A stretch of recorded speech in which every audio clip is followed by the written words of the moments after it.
বন্যার পরিস্থিতি জানাতে ফেনী থেকে সরাসরি যুক্ত হচ্ছেন সহকর্মী হিদায়তুল্লাহ সীমান্ত। সীমান্ত, বন্যার পানি ধীর গতিতে নামার কারণ কি? এছাড়া বানভাসীদের কাছে খাদ্য ও ঔষধ পৌঁছানোর কি তথ্য আছে আপনার কাছে, আমাদের জানাবেন।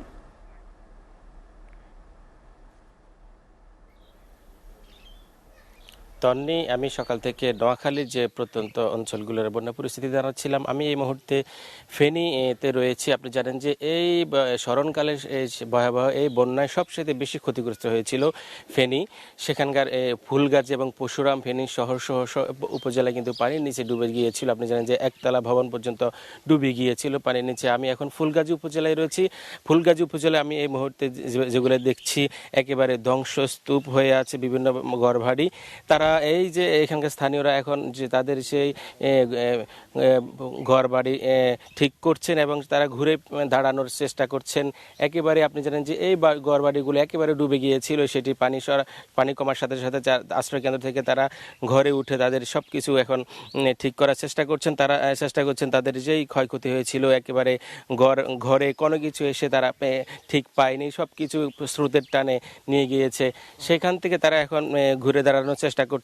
আমি যদি এখানকার এই বাড়িটাকে দেখাতে চাই, একেবারে ধ্বংস লীলায় পরিণত হয়েছিল এই পুরা ফুলগাজী পরশুরাম সহ এই ঘরবাড়িগুলো। এখন তারা একেবারে ঘুরে দাঁড়িয়ে তাদের আসবাবপত্র ঠিকঠাক করে তারা আবার চেষ্টা করছেন সেই ঘুরে দাঁড়ানোর জন্য। আমি যদি এখন এই ফেনী জেলার ক্ষয়ক্ষতির পরিমাণ একটু জানতে চাইবো আমাদের সহকর্মী জহিরুল হক মিলুর কাছে জানতে চাইবো কি অবস্থা, কি পরিমাণ ক্ষতি হয়েছে ফেনীতে।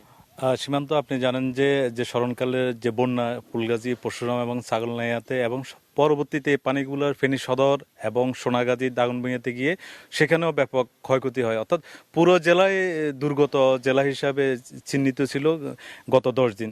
তো এখানকার যে ক্ষয়ক্ষতি সেটি হচ্ছে এখানকার এই পর্যন্ত 23 জনের প্রাণহানির ঘটনা জেলা প্রশাসন এবং পুলিশ প্রশাসনের পক্ষ থেকে আমরা জেনেছি।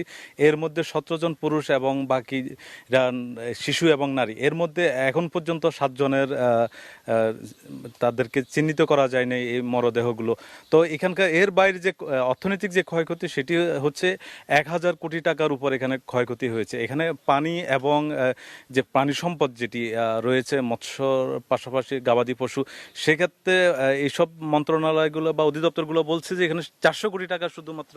তন্নি, যে বলছিলে যে 1000 কোটি টাকার মতো যে সম্পদের ক্ষয়ক্ষতি হয়েছে পুরো ফেনীতে। এই অবস্থা হচ্ছে এখন মানুষের ঘুরে দাঁড়ানোর পালা। তারপরে তারা এই ফেনীবাসী জানিয়েছেন সরকার সহ বিভিন্ন সংস্থা যেন তাদের পাশে দাঁড়ায়। তন্নি, ছিল আমার কাছে ফেনী থেকে বন্যা পরিস্থিতির।